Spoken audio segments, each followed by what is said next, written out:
Si vous aimez le commentaire du jour, vous allez adorer notre service et notre cours à bois. Venez nous visiter chez Distribution Matériaux Lavoie. distributionlavoie.ca. Que l'Outaouais se lève. Votre source d'information. Société avec Frédéric Bérard. Bonjour, Maître Bérard. Bonjour, mon ami.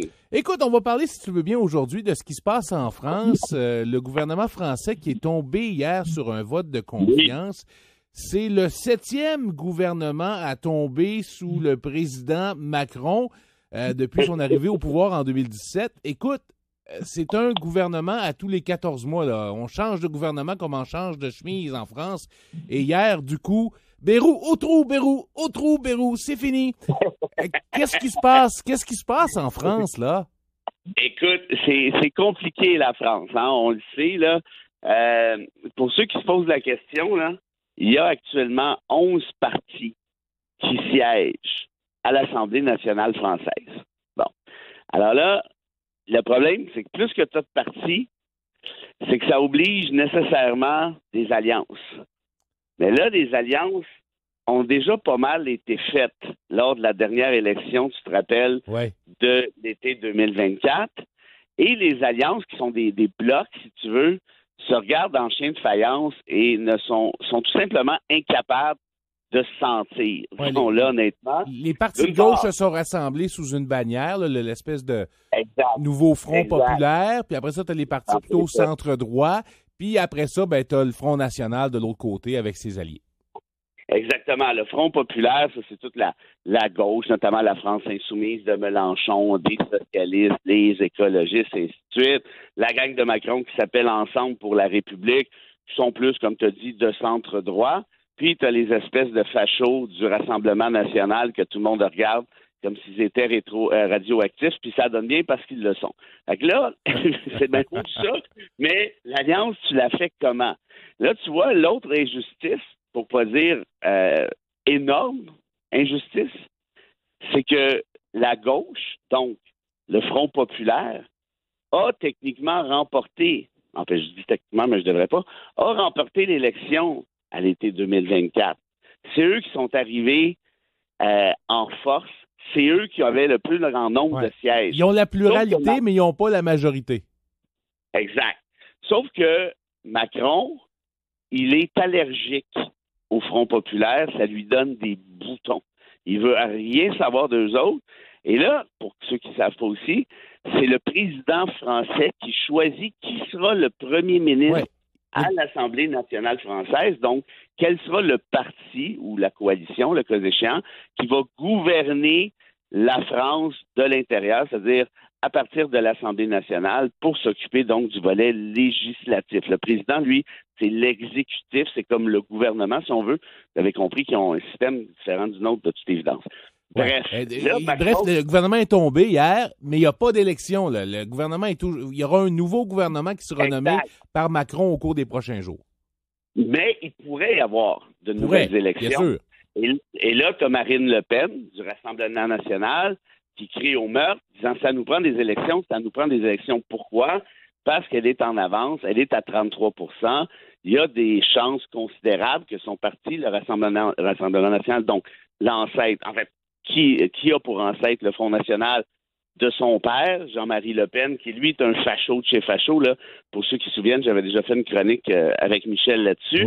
Et bref, donc, histoire courte, Macron n'est pas obligé de lancer de nouvelles élections.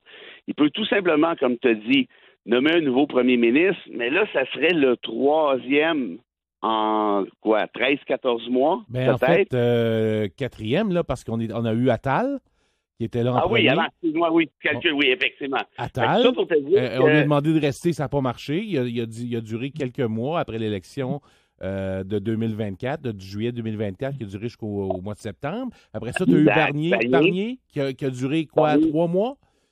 99 jours pour être précis. C'est ça. Puis là, Bérou qui a duré depuis le mois de décembre 2024, donc à peine 10 mois. Ça commence à être instable là, comme situation. Oui, puis c'est drôle parce que c'est pas un système électoral qui est basé sur une proportionnelle. Hein, une proportionnelle, c'est quoi? Ben, c'est que chaque parti a, dépendamment du système que tu as, mais chaque parti a ni plus ni moins le nombre de sièges qui correspond au nombre de votes reçus au suffrage. Il y a des proportionnels mixtes, là, c'est un petit peu plus technique, mais essentiellement, c'est ça. Puis le problème avec les proportionnels, on voit ça en Israël, on voit ça en Italie, c'est que les gouvernements tombent très fréquemment. Pourquoi? Ben parce que les alliances, souvent, sont difficiles. Parfois parce qu'on attire des éléments plus extrémistes. Regarde ce qui se passe en Israël. Netanyahou dirige justement ce même Israël avec l'appui de gens d'extrême droite. Les orthodoxes notamment. Là. Ouais. Exact. Ouais. Mais en France, c'est uninominal à 2 tours. C'est exact. Et l'enjeu, ici, par contre, c'est que malgré ça, la France étant la France, elle n'a pas besoin de proportionnel pour se chicaner. Je l'ai dit, il y a 11 partis à l'Assemblée nationale. C'est énorme. Alors là, tu as bien beau vouloir faire des alliances, mais arrive un moment donné où tu ne peux pas en faire ad vitam aeternam non plus. Ce qui fait que là, toi, tu es Macron. Qu'est-ce que tu fais? Si tu lances des élections, il y a des bonnes chances que tu aies Le Pen et le Rassemblement national, donc les fascistes qui débarquent au pouvoir. Tu veux pas ça, évidemment. Tu veux pas ça. Mais tu veux pas non plus que la gang à Mélenchon puis France Insoumise prennent du galon encore plus. Mais là, tu vois, c'est ça qui est le problème. Parce que c'est quand même la gang de Mélenchon et compagnie, en fait, la gauche, au sens large, qui a remporté l'élection. Donc, imaginons ici, par exemple, que, je sais pas moi, le Parti québécois aux prochaines élections remporte la mise. Plus de sièges. Mais il n'y en a pas suffisamment pour former une majorité. Mon analogie ne pourra pas être parfaite parce que les systèmes ne sont pas identiques, mais tu vas suivre quand même aisément. Le PQ, donc, n'a pas la majorité, mais c'est lui qui obtient le plus de sièges. Et là, on décide, dans notre cas, c'est pas un président, évidemment, mais c'est le lieutenant-gouverneur, on décide de donner le pouvoir, aux libéraux qui se sont associés à Éric Duhaime, par exemple, puis au seul caquiste qui restera. Qu'est-ce que tu penses qui arriverait? Écoute, le PQ irait au meurtre, et je pense à juste titre. En France, c'est un petit peu ça qui s'est passé essentiellement. La gauche a dit, c'est nous qui avons remporté les législatives. C'est nous qui avons le plus de sièges. Et Macron, si tu te souviens bien, en juillet 2024, donc l'année passée, au lieu de nommer donc un premier ministre issu de la gauche, a traîné, puis finalement avait nommé quelqu'un qui est pas mal plus issu de son parti, essentiellement quelqu'un de centre-droit. Ouais. Est-ce qu'il y en aurait un candidat socialiste, là, les partis socialistes ont gouverné longtemps, il n'y en aurait pas un candidat de compromis que Macron pourrait trouver, puis nommer, puis tenter d'avoir un gouvernement un peu plus stable avec l'appui de certains partis de centre-droit? L'affaire, c'est que moi, je trouve certaines candidates de la gauche très sympathiques, de un, bon, tu vas me dire que c'est pas un critère, mais des gens très, très avant-gardistes, là, qui arrivent avec de belles idées, qui arrivent avec des idées, qui sont, je pense, nouvelles, mais Macron a pas, c'est ça qui est compliqué. Macron lui-même, donc, qui est à la tête des macronistes, de toute évidence, tu peux pas te donner le pouvoir à quelqu'un qui n'est pas issu de ton courant politique. Parce que si tu fais ça, par définition, tu perds toi-même du lustre, surtout que là, il est en fin de règne, on le sait. Ouais. Alors oui, il y a quelques candidates, notamment Clémence, j'oublie son nom de famille, qui est absolument fantastique. Moi, je la suis sur les médias sociaux, mais qui, clairement détonnerait avec le macronisme. Et là, c'est drôle, parce que ça, pour ceux qui se posent la question, pourquoi le gouvernement a été renversé hier? Il y avait une motion de confiance, c'est-à-dire sur le budget, dans ce cas-ci, où on visait à couper, écoute bien ça, 44 milliards d'euros. Là, je pense que c'est 77 millions. 67 milliards, pardon. C'est de l'argent. C'est de l'argent. Ça, c'est l'austérité française, ça. Oui. Et là, tu vois, la France, on va se le dire, est pas pire sclérosée. Là. Ça, je veux dire, je suis pas le premier à le dire. Là, c'est d'une évidence assez totale. Ça fait en sorte que là, t'arrives avec des gars comme justement Bayrou, qui sont proposés par Macron, on le sait. Ils disent OK, on coupe. Mais c'est parce que ça n'a même pas passé proche. Tu as 364 députés qui ont voté contre le budget Bayrou versus 194. Même si il y a une bonne gang qui vient du centre-droit là-dedans. Fait que, bref, moi, je suis Macron aujourd'hui, là. Je ne sais pas ce que je te réponds. Ouais. Non, c'est des bonnes questions, puis il va se poser des bonnes questions.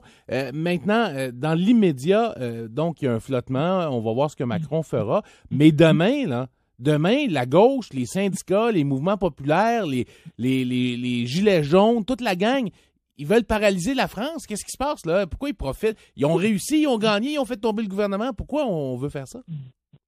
Ben, écoute, la France, je le répète, c'est la France. Puis moi, j'adore aller là-bas. J'adore les Français. J'étais là pour répondre à ta question, indirectement, pendant la crise des Gilets jaunes. Tu te rappelles de ça? Tu viens d'y référer. Oui. C'était en 2018-19 dans ce cas-ci. Puis, écoute, j'étais débarqué là-bas et pour ceux qui se posent la question des Gilets jaunes, c'est quoi? C'est qu'en France, tu es obligé d'avoir un gilet jaune dans ta voiture en cas de panne ou pour des trucs de sécurité. Et là, il y a des gens un peu partout en France qui ont commencé à mettre leur gilet jaune puis à se montrer à monter sur les aqueducs, pas les aqueducs, les viaducs, puis dire, bon, ben nous, on va bloquer la France. Puis ils protestaient notamment contre le prix du pétrole, du gaz, donc toutes sortes de trucs, le coût de la vie essentiellement. Et c'est devenu un mouvement archi populaire qui a fait en sorte que, notamment dans les petites et moyennes villes, la France a été paralysée, écoute, pendant un sacré bout de temps. Fait que moi, je débarque à Paris, et là, je me dis, c'est qui ces gens-là, essentiellement?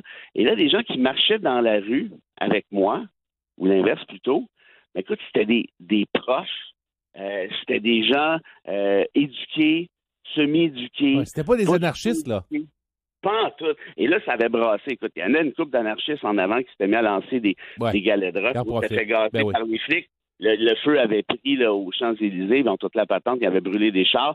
J'étais là, je l'ai sur un reportage, j'étais à 50 pieds. Ça pour te dire que oui, tu as toujours des casseurs, mais c'est un mouvement très, très, très populaire. Puis moi, ça faisait drôle de voir ça. C'est comme si je marchais avec mes profs du secondaire à la retraite à 72 ans qui gueulaient contre le gouvernement français. Puis pourquoi ils gueulaient contre le gouvernement français? C'est qu'en France, tu as cette culture de la contestation qu'on n'a pas tellement ici, honnêtement. Tu sais, à part peut-être 2012, là, on n'a jamais rien eu qui ressemblait à ça depuis un sacré bout de temps. Et là, demain, ça va être paralysé. Là. Demain, on veut faire ça encore. Ben moi, je pense, tout ça pour te dire que cette culture étant ce qu'elle est, puis il y a une écœurantite, puis le coût de la vie, puis tout ce que tu veux, que je ne serais pas surpris de revoir un autre mouvement gilet jaune, peut-être dans une moindre mesure, mais quand même. Oui, un gilet jaune, mais c'est d'ailleurs ce mouvement-là sur lequel Macron s'était appuyé pour sa carrière politique. Là, il avait fondé un parti de nulle part, puis là, ça se revient contre lui parce qu'il n'a pas livré la marchandise. Comme quoi, en politique, la gestion des attentes, c'est extrêmement important. Frédéric Bérard, merci beaucoup. Un plaisir, mon ami. À bientôt.